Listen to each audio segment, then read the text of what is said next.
Good morning, Fargo Jet. This is Sona. May I help you? Hi. Yes, I was just wanting to get some information on your guys' aerial cloud seeding services. Okay. Is there anyone in particular I can speak to, or I'll just ask you the questions? Are you looking for a possible job or project? Yeah. Yeah, exactly. Okay. Hold on, please. Thank you.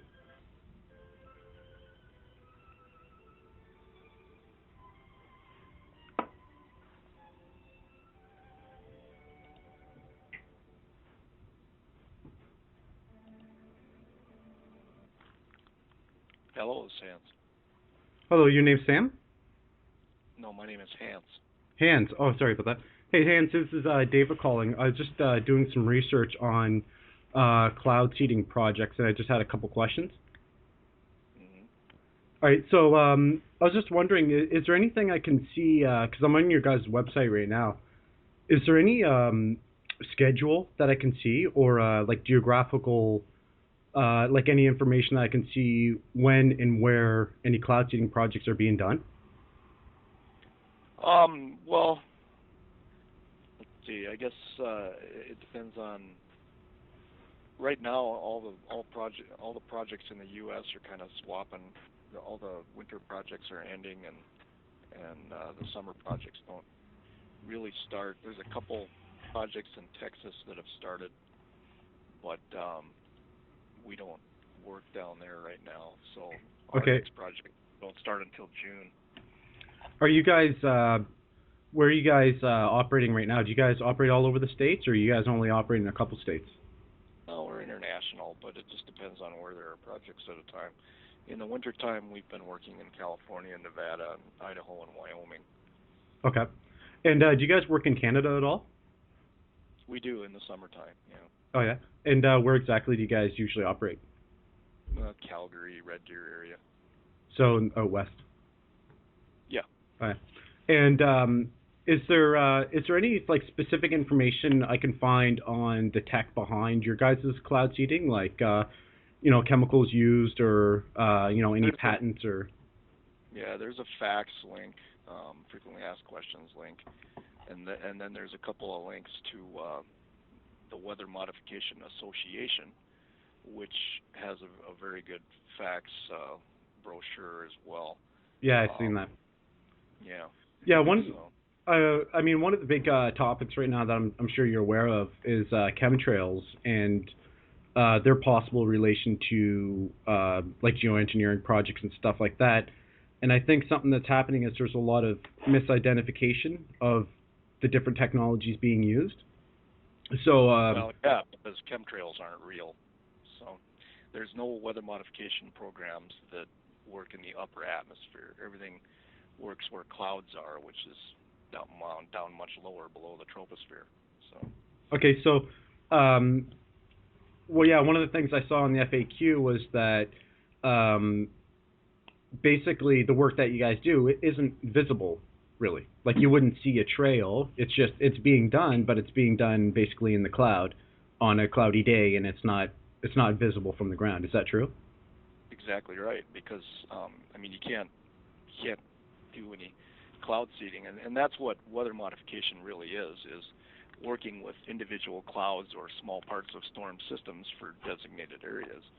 And so you're only working with storms. You're not working in clear air at all. So. Right.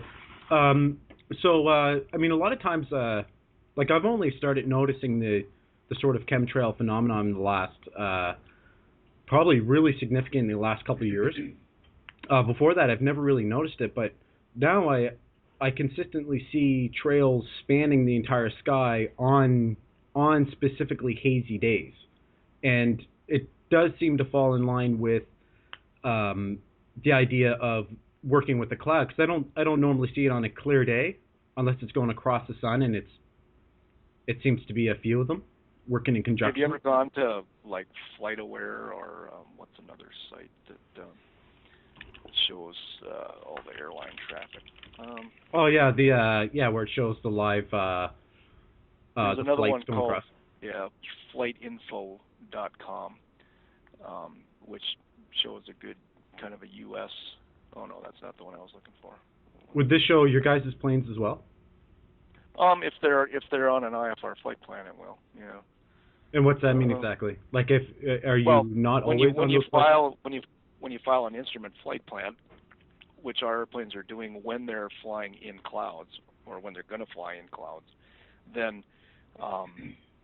you have to be part of the air traffic control system. And so then if you're on an instrument flight plan, then they've got, if you're in an area where there's radar coverage, and that's almost everywhere nowadays, in the U.S. anyway, then it's public information, and outfits like FlightAware get that feed from the government, and then they'll show the tracks of the airplanes, and so you can look for specific airplanes, or you can look at an area and see all the airplanes that are on an instrument flight plan in that area, etc.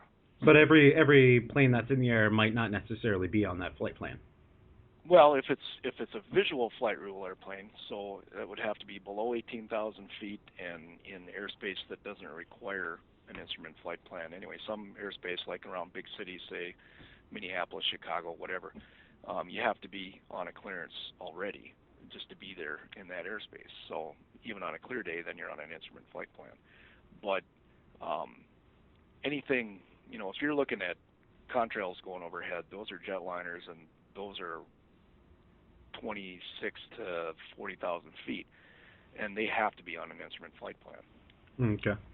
Yeah, because the weird thing that I see about the contrails that makes me question that the chemtrail theory and everything is a lot of times I'll see it start and stop in the air. Like, it'll be going and then it'll stop, and then remember that the atmosphere isn't homogeneous. It's not. Oh yeah, no, I wouldn't think so. Yeah. The winds change from level to level and from area to area, and the humidity changes from area to area too. And so, jet engines are putting out, as a byproduct of combustion, they're putting out water vapor, just like your car does, and depending on the humidity in the air and the persistence of the vapor pressure for water to form ice crystals, the ice crystals can form and disappear right away, or and not be visible because it's dry up there, and then they'll get into an area where it's a little moisture, and up high in the atmosphere, moisture is a relative thing. It's not,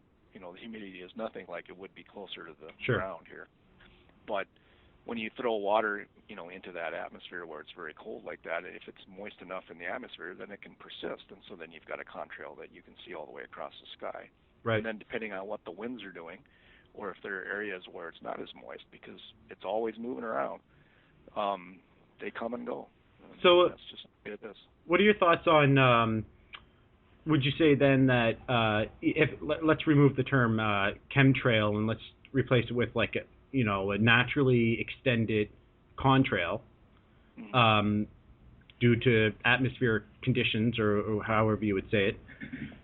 If that's the case, would that still produce the same results as cloud seeding? If those extended contrails are floating through a jet stream and accumulating because they're not dissipating. They can on days where they persist like that, you can absolutely get enough of them that it turns into basically a cirrus cloud deck, which is basically an ice crystal cloud up high. That's what cirrus is. And then you've got a cloud, but right. It doesn't have anything to do with the processes of rainfall or snowfall precipitation because it's up too high. Right. So, but you guys deal specifically to say that it's really cloud seeding. It's not doing anything with cloud seeding doesn't mean that you're making clouds. It means that you're working to increase the efficiency of already naturally occurring precipitating storms. Right. Whether it's snow or rain or whatever. So, right. Well, snow or rain, that pretty well handles it, doesn't it? So. Yeah. Okay, so what about the there's kind of another issue tied into this part as well that I think keeps people going back to the term chemtrail is this whole aluminum dioxide thing. Like, do you guys use aluminum dioxide at all in your projects? Nope. Not at all? Unless it's on sandpaper that we're using to clean paint off an airplane or something. Oh, yeah? So, yeah, no, I mean, it's not part of the chemical formulations at all. Is it like aluminum at all would be any form of aluminum used, or? I don't know what the binders are in the flare materials to make them burn. Some of the seeding flares have stuff in them to, like fireworks or road flares to make them burn. Sure. But it's usually organic binders, so it's nothing. That's not the ingredient that's being put out at all. Sure. So. Okay, and just one more question for you. You guys work primarily with cloud seeding as a form of, I guess, geoengineering. Is there any other technology? Not really. Geoengineering implies a large-scale climate-type process, and well, you're still manipulating the weather, right? I think that falls. Yeah, in very small areas, though. Sure. Small parts of small clouds, essentially. Yeah, I mean, I still think that falls under geoengineering. I mean, it can be on any scale, right? Yeah, it's semantics, but I think sure. Geoengineering is more of a catch-all for a large-scale thing. Yeah, okay, I can understand that. Type area. Yeah. So, is there any other technologies of other companies that you know of that do something different instead of cloud seeding? They might do like something else that might be somewhat related. I've heard of theories, and I don't know if they've gone as far as studies other than computer modeling and hypotheses. But there's certainly been talk of people worrying about global warming and this and that and the other thing, and so there's always somebody coming up with an idea of, well, if we put this in the atmosphere, we can provide shade or whatever, but there's nobody doing it right now. So I mean, it would be too widespread. You'd have to put, near as I can understand, so much material into the atmosphere that it would be prohibitive, expensive for one thing. But I guess if you got the whole world doing it, but I don't know how you're going to get the whole world to cooperate on that when you can't get individual states to cooperate with each other just in the United States. So, right. Well, I think that is that. Hey, there's no, as far as I know, there's nothing going on. There's certainly not in the private sector, which is what I deal with. So. Okay. And all your contracts and stuff would be from the government, or would it be from? They're from government entities, whether it's a state or a water district. Some of them are utilities districts for making more precipitation in a watershed that's going to feed a lake that creates hydroelectric power, say in California. Okay. But generally, it's some sort of government or governmental type entity. Yeah, because you've got to have enough area. You can't just modify clouds for a certain farm, say. It's right. You need a big enough target. Yeah, I would imagine it's pretty hard to target very specifically. So, you can't steer them. You just work with what goes where it's going to go anyway. So. Yeah. So what about you mentioned California, and there's a big drought there for a while now.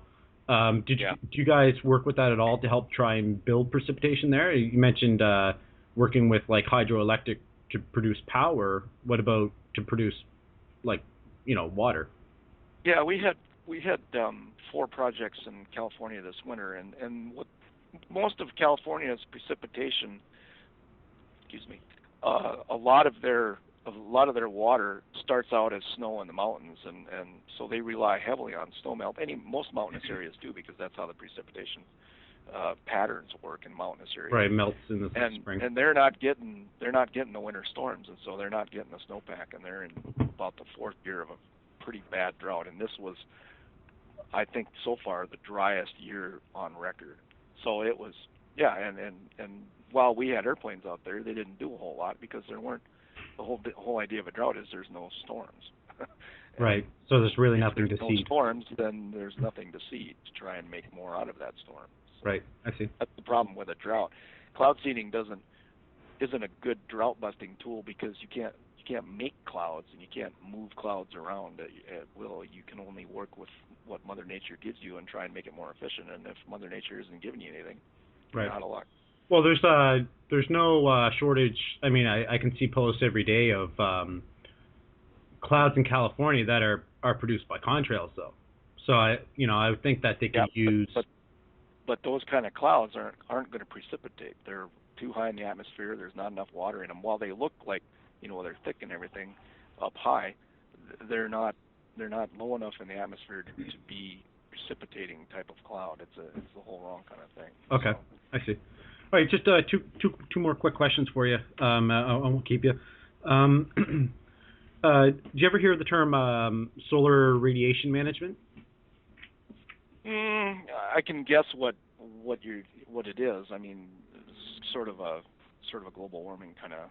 Yeah, but it's nothing that you guys deal with, or is it? No. Okay. Well, I mean, it's an old technology. I mean, it's like 80 years old, but yeah, that's one of the ideas behind if those contrails are simply contrails or not, and if that has part of solar radiation management, which, I mean, you can see. I mean, they had a discussion in I believe it was the European Union about 6 days ago or so, and they're talking about doing this in the cost-benefit analysis of using atmospheric aerosols for solar radiation management instead of offsetting the CO2 emissions. So instead of, like they were trying to figure out that equation, and it was part of it, studies that other countries were doing as part of that practicing of producing aerosol. Like I don't know if these would have been visible or not. I didn't see that part.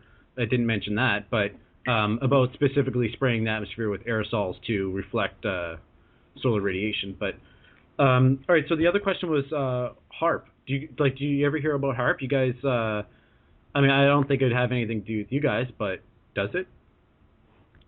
Well, I've read stories about some of, and like I said, there's studies of ways to, whether you want to create a cloud, say, to keep in more solar moisture, radiation, or if you want to put something up there that's going to reflect sunlight, or right. And I mean, there's in some areas I know in Wyoming, for instance, where we work in the wintertime, they've got studies of their own that don't have anything to do with the weather, but of what blowing dust and stuff does to the snowpack, as far as because if you've got a dirty snowpack, then it'll absorb more sunlight because it's darker, and then so they're doing it from a hydrology standpoint of, well, does that make this, if we have a lot more blowing dirt,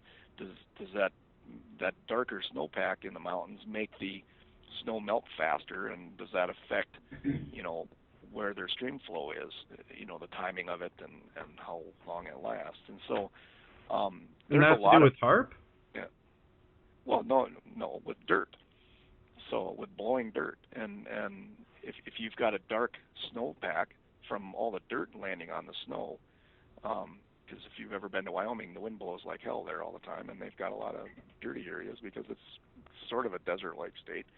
And so if you've got dirt, it changes what's called the albedo of the snow, meaning that if it's darker, it's going to soak up more sunlight, right? And it might melt after. Yeah, so yeah. No, I was asking there's a lot of studies about reflection and stuff like that, and it can be up high, it can be down low, but it's not a process that's used by anybody that I know of yet. Okay. So. Yeah. Well, I was asking specifically about the higher frequency active auroral research program.